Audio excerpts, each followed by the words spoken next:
સૌ વાલા મિત્રોને મારા જય સિયારામ. હું દુષ્યંત પાઠક શ્રી હનુમાનજી દાદાની અસીમ કૃપાથી એક નવા વિડીયો સાથે આપની સેવામાં ઉપલબ્ધ છું. તો વાલા મિત્રો, આજનો ઉપાય આ વિષયની અંદર તારીખ છે 28મી જૂન 2026 અને વાર છે રવિવાર.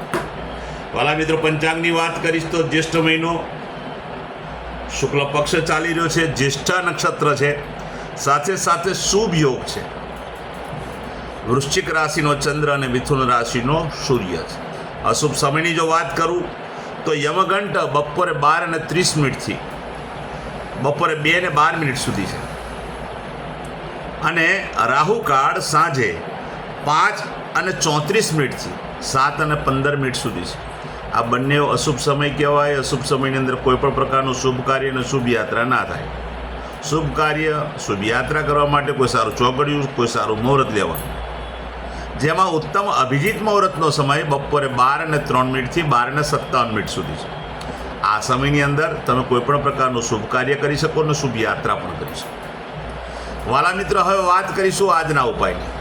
તો આજના ઉપાયની અંદર વહેલી સવારે સ્નાન કરવા બેસો ત્યારે નાવાના પાણીની અંદર 3 ચમચી હળદર નાખી દેવાની અને પાણીમાં તે હળદરને મિક્સ કરવાની. તે જ પાણીથી તમારે નાહવાનું. ચોખ્ખું પાણી ઉમેરી શકાય, સાબુ શેમ્પૂનો ઉપયોગ કરી શકાય. આટલું કાર્ય થઈ જાય ત્યાર પછી તમારું સ્નાન પૂર્ણ થઈ જાય, વસ્ત્ર તમે પહેરી લો, ત્યાર પછી ચોખ્ખા ઘીનું તિલક તમારા કપાળમાં અને નાભી પર કરવાનું છે. બરાબર સમજી લેજો, ઘીનું તિલક કપાળ અને નાભીમાં કરવાનું છે. આ થઈ જાય પછી બિલકુલ સીધું સંધ્યા કાઢે પશ્ચિમ દિશા તરફનું મુખ રાખવાનું. શ્રી હનુમાનજી દાદાને એક કાકભૂષણની રામાયણજીનો પાઠ અને સાથે સાથે એક હનુમાન ચાલીસાનો પાઠ દાદાને અર્પણ કરવાનો. રાત્રે સૂતા પહેલાં પોતાની પથારીમાં બેસવાનું, પલાઠી વાળવાની. ઓમ કૃષ્ણાય વાસુદેવાય હરે પરમાત્મને પ્રણત ક્લેશ નાશાય ગોવિંદાય નમઃ. આ મંત્ર યથાશક્તિ જપવાનો. આ જગ્યાએ તમારો પ્રયોગ પૂરો થઈ જાય છે. જેમનો જન્મદિવસ 28મી જૂન 2026 અને રવિવારના દિવસે છે તેવા બધા જ વાલા મિત્રોને જન્મદિવસની શુભકામના. શ્રી હનુમાનજી દાદા તમારી મનોકામના પૂર્ણ કરે, બલબુદ્ધિને વિદ્યા આપે, તમારું અને તમારા પરિવારનું શ્રી હનુમાનજી દાદા રક્ષણ કરે. વાલા મિત્રો, ઉપાયના ભાગરૂપે મેં કહ્યું તે પ્રમાણે સ્નાન અને મેં કહ્યું તે પ્રમાણે ઘીનું તિલક કરવાનું છે. આટલું કરી ગયા પછી સીધું ગૌશાળાએ જવાનું, ગાયોની પરિક્રમા કરવાની, ગાયોને લીલું ઘાસનું દાન આપવાનું. તમારે ત્યાં જે ભોજન બન્યું હોય તે ભોજન પણ ગાયોને અર્પણ કરવાનું, ગાયોના આશીર્વાદ મેળવવાના છે. આટલું કાર્ય થઈ જાય સૂર્યાસ્ત પહેલા સાંજે ઘીમાં બનેલી મીઠાઈ હોય,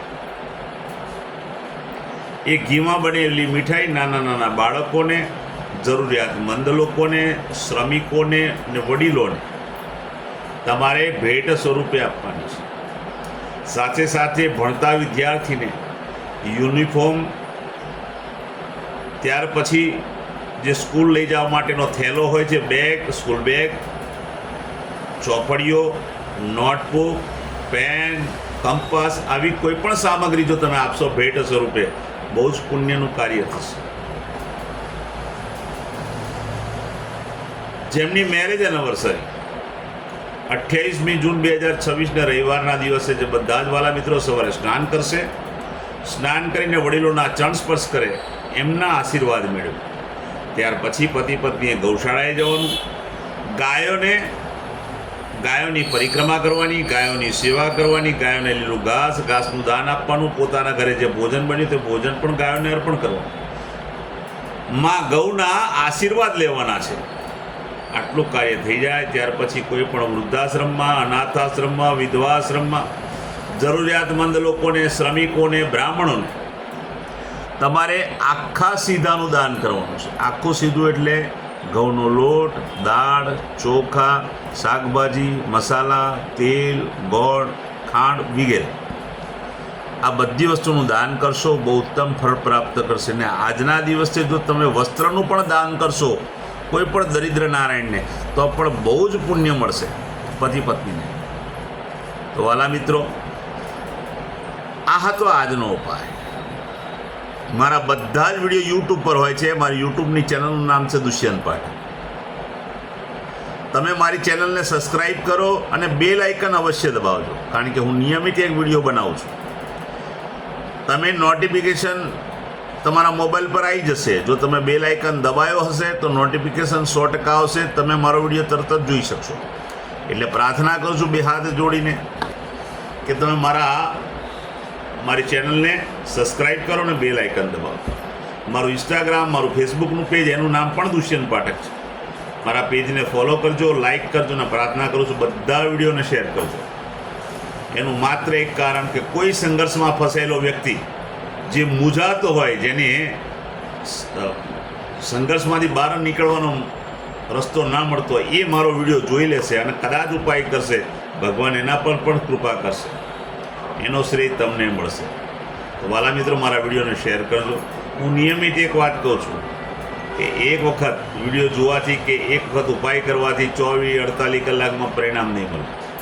મહેનત જ ના કરતા નિયમિત મારો વિડીયો જોવાનો, નિયમિત ઉપાય કરશો તો ભગવાનની કૃપા અવશ્ય થશે. તમારો સમય બદલાશે.